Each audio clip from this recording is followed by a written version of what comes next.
Exclusive.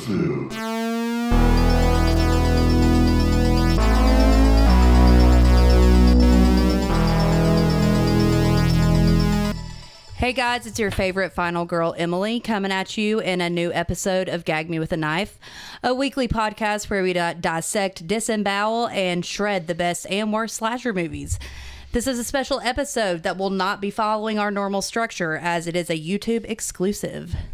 As our episodes generally focus on a single movie, today we have two of my good friends and Troma Entertainment aficionados, Brad Fowler and Nick Longmire, to discuss the history of Troma, as well as Troma productions and movies that Troma has distributed. Troma really is not my thing, so I'm going to hand it over to Nick and Brad. So take it away, guys. All right, everybody. So let's start talking about Troma movies. Hey.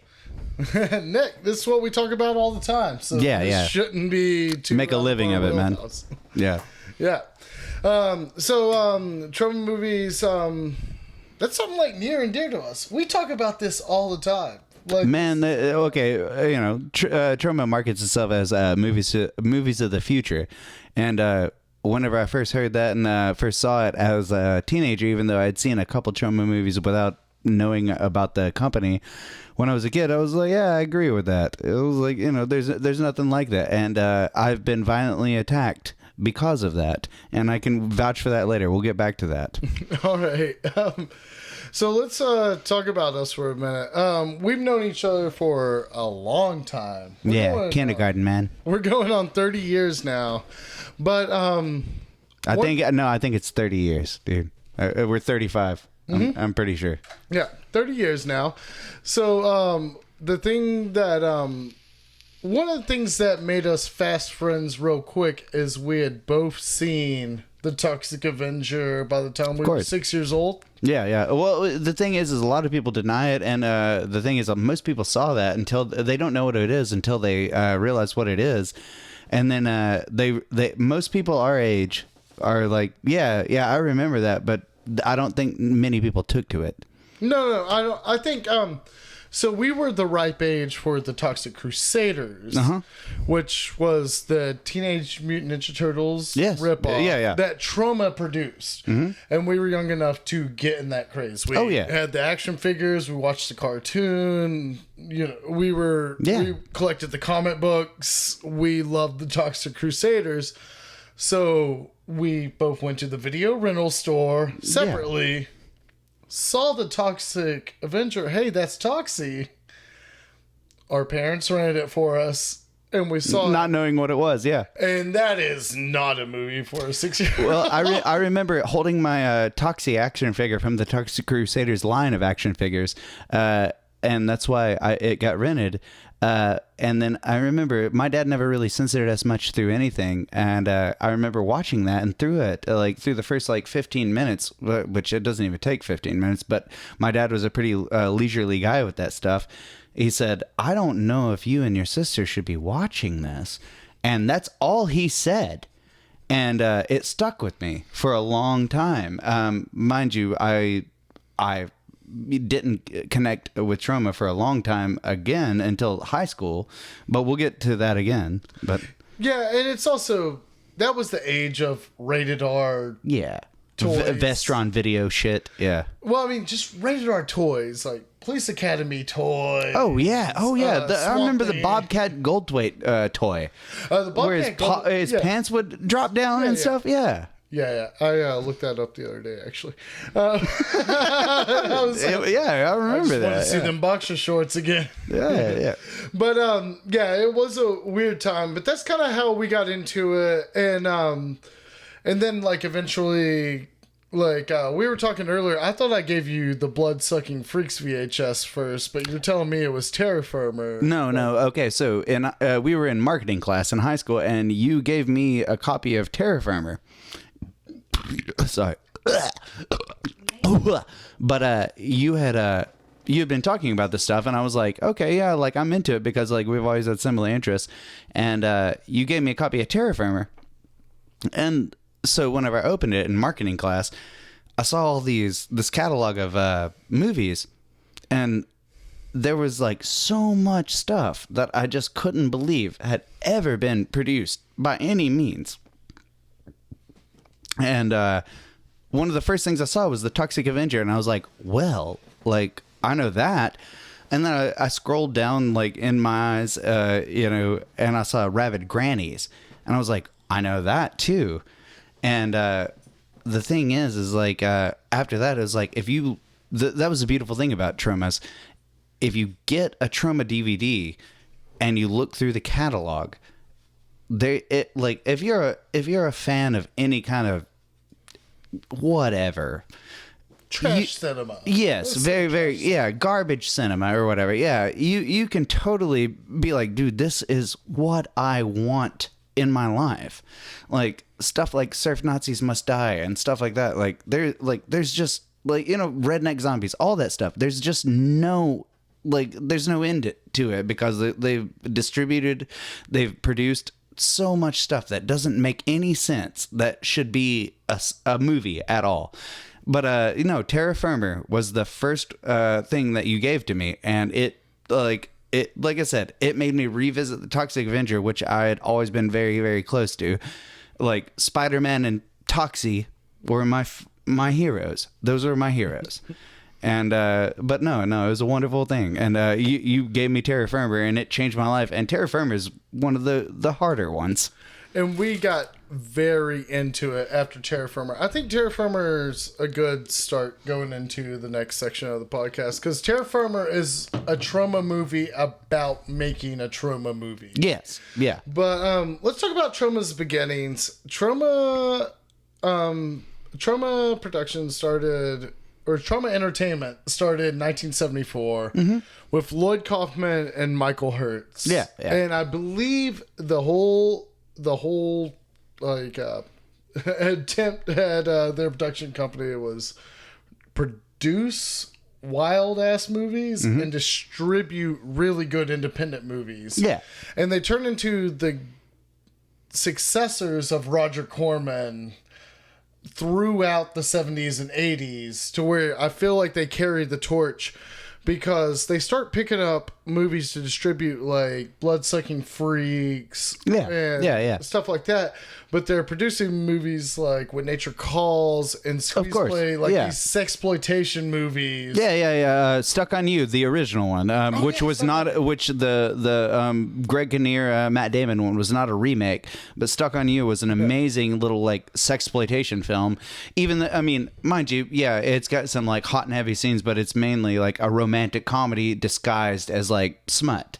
And I really, really love that movie. It's really, really stupid. It's Porky's kind of to the nth, if you will. Mm-hmm. And I actually think that's way before Porky's too. Very much, very much, I think it's like, I think it might be 1982 or something like that. But still, you're right. Yeah. Yeah, but then they're gaining ground over here, and that's the thing.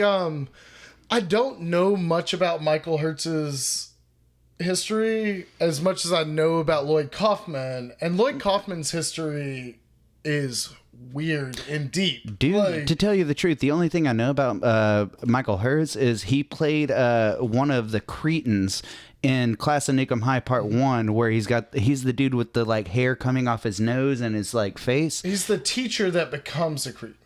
I think so. Yes. But he's got the weird like little hair plugs coming off. He has a part in Toxic Avenger Part 2 as well. Yeah, but I think he's a behind the scenes kind of guy. Yeah. Because later on, I can't remember what his name was, but the larger guy, Joe Fleischer, they would credit him as Michael Hertz in whenever it was like on scene, like Troma's War and stuff. Michael Hertz takes a backseat to any kind of public outings after the late 80s. There are interviews with him, and you can see he's very calm, collected, and quiet. I believe he is the financial guru behind all of this. And I will say, from what I've seen, he's a very handsome man. But Lloyd Kaufman is running around with Francis Ford Coppola. He's friends with Oliver Stone. He goes to Cannes every year. Yeah. He's like this weird filmmaker, mover, and shaker that starts his own thing and has a very distinct vision of what he wants to do. And obviously, time is told, into the Troma productions. And so let's talk about some of the productions, because when I think about Troma production period, I think of the 80s and 90s heavily. Oh, yeah. Even though it does carry over into the 2000s. No, they get brushed under the rug a lot, yeah. But, like, let's talk about movies they didn't make. Like, The Toxic Avenger does bust everything open. Financial success. Well, I mean, regardless of what anybody thinks about that, man, like, that is a cultural icon. So, like, a movie that can't get fucking played anywhere besides, like, smut theaters in New York and everything. And then finally it becomes, like, a thing or whatever. The thing is like, okay, and I'll say this. The reason that it is my personal favorite film is because it has everything a movie can offer, and that's not necessarily a good thing. It has everything. It has kung fu fights. It has, like, I mean, and if we're talking about horror movies and all this stuff, and we're on this podcast and everything, like, it has, you know, like, it's got everything that, like, it's got car chases, car explosions. It's got, a love story, a message towards the environment. Yes, yeah. It has a man getting his hands put into a frying basket. It's got a message towards the environment and everything. Like, it's got everything you can pack into a movie that should never be packed into, like, an hour and a half or 2 hours. Yeah. Like, no, but the thing is, the thing that it did was, I can't think... but like I said, besides, like, a couple of people our age, like not many people didn't see that, and it's because of the same way we saw it. Is parents were like, oh, they like this stupid cartoon, let's go get this movie, and then they put the movie on, they're like, oh my god, and it's like, well, yeah, me and you were one of the few people that their parents were like, they'll be all right, you know, and, you know, whatever, for fair or worse, you know, like, yeah, and I mean. And that was the thing. Toxic Avenger 1 and 2 were anomalous. Like, they stood on their own ground for years and years. Yeah. Until, I think I was like 12 or 13, and somebody slipped me Blood-Sucking Freaks on VHS. Yeah. And then you see Toxie on the logo and stuff, and then you start putting together that things... You were the first person who told me about Blood-Sucking Freaks. Yeah, and it was like, you start figuring out these movies, and then I remember seeing my first Troma booth.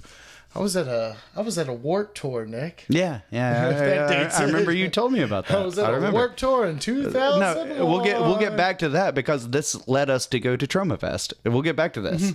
Yeah, but I mean, Troma Productions, like, I think more than Toxic Avenger, Class of Nukem High has turned into my favorite franchise. Oh yeah. Like, I've done one of these before about how much I love Sleepaway Camp 2 and 3. I love Class of Nukem High 2 and 3. Like, oh yeah. I mean, and that was the thing. It was like, I knew that I was gonna like Class of Nukem High 2 when you called a movie Subhumanoid Meltdown. Like, oh yeah, dude. And it exists in these movies for a while. Troma's War. They exist. Sergeant Kabuki Man. Oh yeah, NYPD. Troma gets really great at addressing the camp within the film, and, like, almost doing this weird... I think they address the camp sometimes before the film, like with something like Sergeant Kabuki Man. Yeah, or Romeo and Juliet. Yeah, like, once you have Lemmy in front of your Shakespeare remake. That was probably the most classical part of that movie. Was the intro was with Lemmy Kilmister. Yeah, because Lemmy was there when William Shakespeare wrote Romeo and Juliet. Always. So, yeah. So I've always said whenever Lemmy died there, I was like, man, people ask me, they're like, where do you think he is in hell? And I'm like, no, Lemmy went to heaven, dude. Like, he sits on the left side of God. Oh, wait. Now we're getting into Citizen Toxic territory. Yeah. But, yeah, they, like, work in this, like, weird anti-fast food, pro-environment, very pro-queer, non-binary. Oh, yeah. The dude with the pink throw-over with the tits and everything. Well, I mean... like, are you talking about the Cretans? Well, I mean... in Class of Nukem High, basically in any of these movies. Yeah, no. Well, they're Cigar face. They are offensively progressive.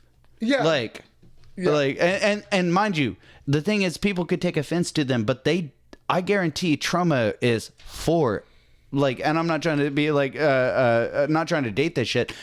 I think Troma is always for all that weird shit. Like.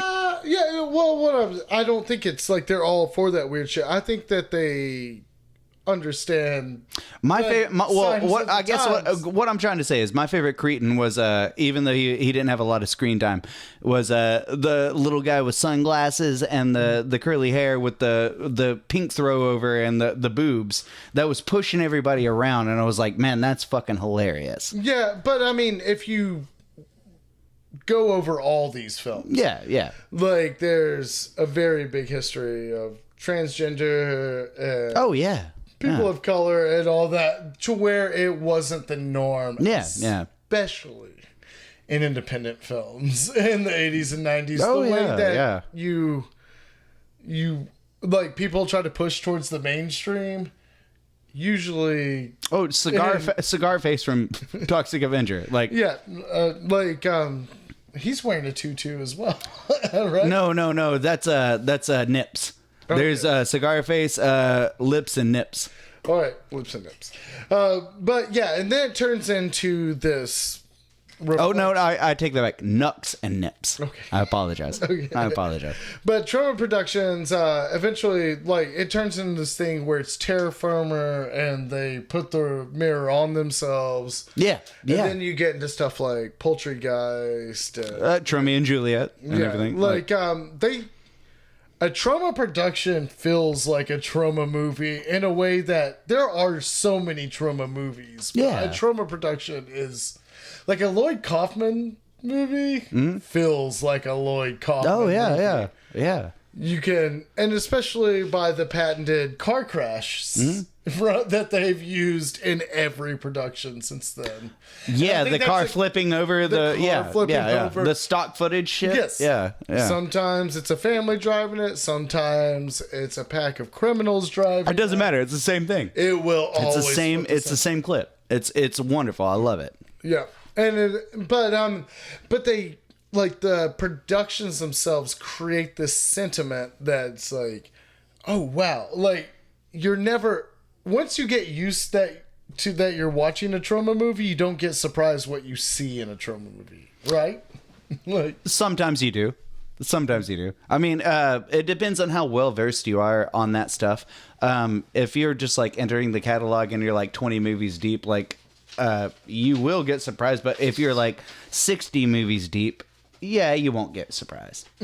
Like, no, I agree with you. Like, like, I just revisited Troma's War last year or whatever, and I hadn't seen that since we were in high school. I was just like, I hadn't seen it, but everything I saw, I was like, yeah, that checks out. Oh yeah, and Joe Fleischer is one of my favorite in that. That's the big dude, right? Yes. Yeah, dude. Yes. Like the guy who got sucked into the escalator in Terra Firma. But dude, his part in that is hilarious, and I'll probably watch it within the same amount of time that you did. But no. Troma's War is kind of a forgotten classic of the Troma lore. It's kind of harder to find too. Yes.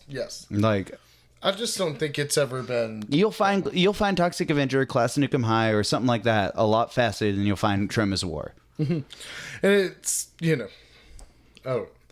a lot to say about that film in particular. That's another podcast. But its own, yeah. Let's talk about Troma distribution, because I feel like, as Michael Hertz and Lloyd Kaufman set up this production company, the distribution is so important for... It's out of control. How and today we feel about, I like to call it trash cinema. I don't know if that's... No. It's trash cinema. It's garbage cinema. I love every bit of it. And, like, the thing is like, I like stuff like I Spit on Your Grave and everything. And, like, I understand the problematic points of everything involved with that. But the thing is like, a movie's a movie. And the thing is, nobody gets hurt in a fucking movie. I mean, I would imagine these low-budget pictures, mind you, I've never been there or whatever, but I'm sure that, like, most people could be having some fun and realize that what kind of shit they're getting into. But yes, go on. Huh? The movie. Troma Distribution is they produce so many, or they distribute. Sorry, I was talking about trash cinema. Yeah. Like, sorry. No, I apologize. I didn't mean to mislead anybody into like a dark hole. It's trash cinema is what I'm talking about. Garbage cinema. Yeah, but basically it's so you get these like really cool things through Troma Distribution, like Killer Nerd and Revenge of Killer Nerd, Redneck Zombies, yes, which is like I mentioned Killer Nerd. Redneck Zombies, I think, is like the essential VHS horror movie. Oh yeah, the running around in the woods with your friends. This is how you can make an entertaining film. But they've picked up things like Cannibal the Musical, which is Trey Parker and Mount Stone's thing before South Park got picked up. Yeah, and that's a wonderful thing, and that's one of the more vanilla things, but it's still kind of wild. The thing is like, if somebody doesn't like that, like it's supposed, if somebody doesn't like that and like South Park, like I don't understand the like the discord between that. Like, I think it's a wonderful thing, and a man falling in love with his horse and then going and cannibalizing all these people, even though he has a stance against it. Yeah, and if you don't like the song "Let's Build a Snowman," then I don't know what's wrong with you. Yeah. Well, I mean, they have Rabid Grannies. Well, okay, Rabid Grannies is like one of the most amazing films because I apparently, from what I've read, and I don't know Lloyd Kaufman, and I don't know exactly how any of this happened. Those guys that made Rabid Grannies wrote Lloyd Kaufman and were like, "Hey, we love Troma. We want to make a Troma film. Will you help us out?" And apparently he was like, "Give me like something," like, and they gave him like a clip of something, and he was so enamored he sent them some money, and they made this movie that along with Toxic Avenger. When I was young, me and my dad were flipping through channels, like whenever we didn't have cable, we had this like weird antenna shit, and which would pick up some weird channels every now and then. It was TerraVision.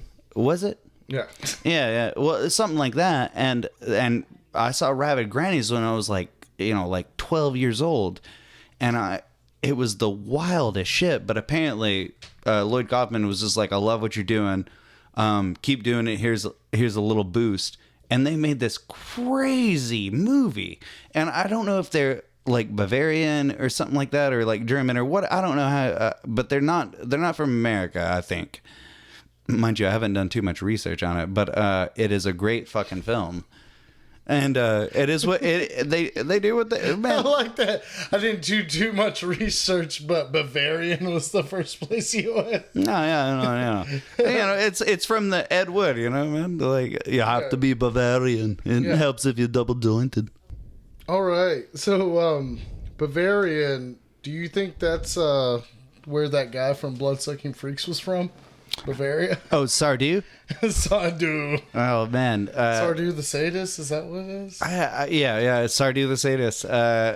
No, and mind you, what a mind-wrecking movie. My favorite part of that, though, is Ralphus, the little guy. Ralphus is everyone's favorite part or everyone's least favorite. Oh yeah, part. yeah. It's always the severed head fellatio is always the best. The human dartboards. They also do shit like I still have my VHS copy of Vegas in Space. Yeah. Which that's 4 drag queens in space. My favorite part of that though is when they're about to go to Vegas in space, and it's the ship crew, and they're all like men, even though some of them are like clearly dressed in drag as men, and they take the pills that change them into drag queens, but one of them doesn't take. Yeah, and I like that a lot. It was like. Yeah, well, they got to land on planet Clitoris. Yeah. Yeah, no, I love that stuff. Planet Clitoris. Vegas in Space. Man, I found fantastic. that in a backwoods part of town, like on the outskirts of town, in this place called Movies for Sale, which used to be I can't remember exactly. It was a competitor with Blockbuster that quickly failed back in the 90s, which, Blockbuster is gone. No, I think that was just like a local... It was a movie station. And movie stations used to be around. Into Movies for Sale. Yeah, but yeah. And then they turned into Movies for Sale, but yeah. And my favorite thing about Movies for Sale was it had probably, I'd say, 40,000 VHS tapes. The one where we live, yeah. I can't imagine how many they had. It was a warehouse full of a good unorganized. Yeah, were Combat Shock. Exactly. Yeah. I think that was the weirdest phenomenon that I've ever seen. That it was just rows and rows. Yeah, of I don't know how they got that tapes. many of Combat Shock. Which I will never understand. Every 15 movies was Combat Shock. Yeah, which Combat Shock in high school, like in the early 2000s, was one of the only VHSs I owned different copies of. Yeah. Because different covers. Yeah, well, there was a gatefold cover. Mm-hmm. There was a fold cover that you had to unfold. I had the fold cover. A slipcase. I think that was a media cover. Or it was definitely it was definitely a media. Yeah, so many people carry Combat Shock, which until Troma got a hold of it, which that's got the baby in the oven scene. Oh no! So he is a victim of Agent Orange, and he comes back home from Vietnam, and his baby through his wife after Vietnam is deformed or whatever, and it just goes. Through the whole movie every time he's home. Yeah, and he's living in New York, and he's living in this tiny little slum apartment, and the craziest stuff. Okay, so the best stuff about that movie is the caveman junkie stuff. Whenever the junkie goes under the bridge and he opens his arm with a coat hanger, and just rubs the heroin in. Or whatever. Yeah, he pours it in. No, it's crazy. And then he dies there. But then the protagonist, which is barely a protagonist, he's defeated after he's searched for jobs and done with the loan sharks and everything. He goes home and he puts he kills his wife and he puts his baby in the oven, and right before he kills himself, before he drinks the rotten milk, the blood starts spilling out of the oven right before he shoots himself. And it's this is more than a Troma film. This is something, and mind you, it's cheaply done, but the effects are gnarly, man. It's one of the heaviest movies I've ever seen. But if you look at Apocalypse Now, everybody's oh, I'm so moved by that. It's watch Combat Shock. I think that's a more real representation of how people feel. Yeah. And, we can get to a lighter point on this podcast, but I'm just saying, Combat Shock is something to behold. But when me and Brad were growing up, for some reason, this warehouse of VHS that we used to go through had nothing but every fucking 10 movies. Combat Shock. Yeah. Yeah. No, it was a phenomenon, but we got a bunch of good shit out there. We got a lot of copies of Combat Shock out of there. There's Surf Nazis Must Die. Oh, yeah. Pterodactyl Woman from Beverly Hills. Oh, yeah. Maniac Nurses Find Ecstasy. Nymphoid barbarian from Dinosaur Hell. Yes, Nymphoid barbarians from Dinosaur Hell. I don't. Just in case you were thinking about checking that one out, if the dinosaur part was what you were really interested in that title, you're not getting a lot of that. Yeah. If the Nymphoid barbarians are what you were looking for, you're getting a lot of that. Oh yeah. And also Chopper Chicks and Zombie Town. Oh man, Chopper Chicks and Zombie Town, which had the best DVD cover of all time. It had Billy Bob Thornton. It was one of his early movies. His face blasted on the cover, and then everybody else like kind of shrunk down below. But Billy Bob Thornton has the best line in the movie, which the movie's really good because every time the zombies are around, there's polka music. And it's got the dude who unleashes the zombies is the guy from the mortuary in Return of the Living Dead. But Billy Bob Thornton, after the Chopper Chicks come back to town, Billy Bob Thornton was married to one of them, right? So he says to one of them, he goes, "Hey, you've been gone a long time.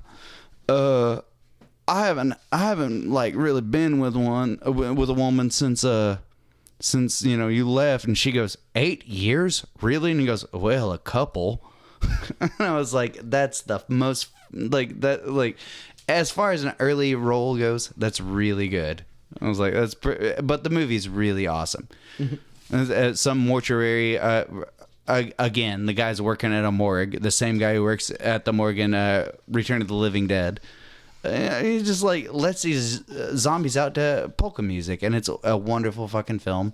Is that a distributed one, or is that an actual Troma distributed film? Yeah. They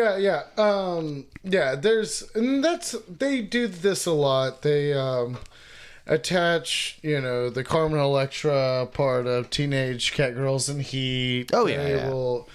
And that's part of. Wasn't Carmen Electra in that? What is it? It's not the one or whatever, but wasn't it The Chosen One? The Chosen One. Oh yeah, actually, who's in? I think Marissa Tomei's in Teenage Catgirls. Well, her first role was in Toxic Avenger as a screaming chick in the shower.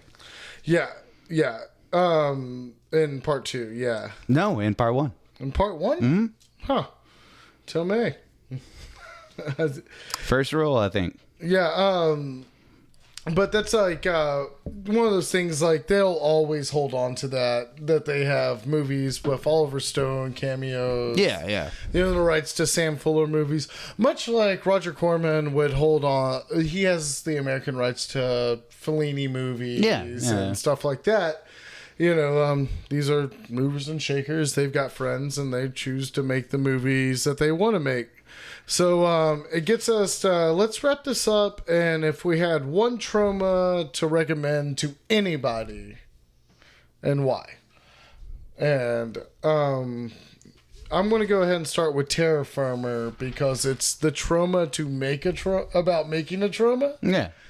And it does have all the tropes of a Troma movie. Oh, yeah. The car wreck scene that we've talked about. Oh, yeah.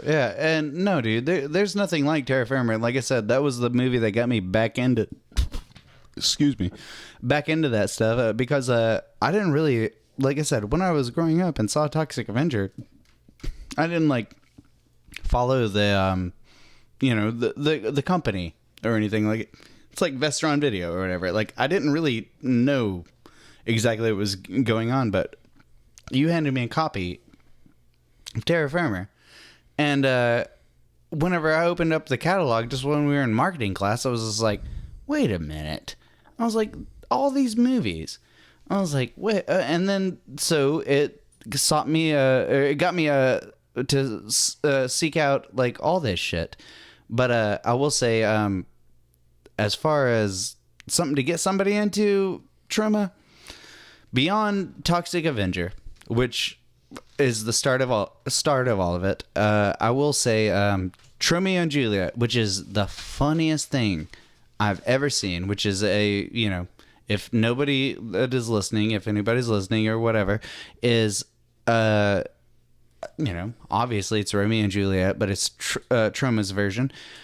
one of the funniest things I've ever seen is there's a dream sequence where Juliet is having her belly ripped open full of popcorn, and Romeo and or Tromeo, if you will, and a lot of other people are eating it out of her stomach, which is weird.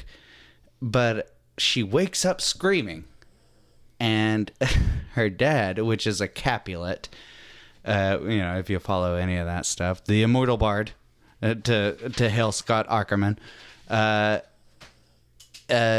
is standing in her doorway when she wakes up. Well, like, he hasn't been standing there before, and he goes, "If I hear one more screaming orgasm out of this room, I swear to God." And I was like, I've never seen anything like that. Like, I like, it's the weirdest thing I've ever seen. And then also somersaulting your wife whenever she tries to put an arm around you, and it's like you just somersault her over you without moving an inch. I don't know. Tromeo and Juliet is a great thing, but I would say Surf Nazis Must Die is an amazing film. Mm-hmm. And Surf Nazis Must Die deserves its own podcast. But I'd say if you don't like it after that, like, you're not gonna like it. Mm-hmm. All right. Well, no, you got to go through yours, man. No, I said Terraformer. Yeah, you did. Oh, that's the intro that you would say for people. Yeah. Yeah. Well, that checks all the boxes. Mm-hmm. All right. Well, thanks so much, you guys, for being here and discussing Troma Entertainment, its importance in cinema, and basically just taking us to Troma College. And thanks, you guys, the listeners, for your continued support for the Gag Me with a Knife podcast. This has been another Gag Me with a Knife YouTube exclusive, and we'll see you next time. Gag me with a wife. Gag Me with Troma.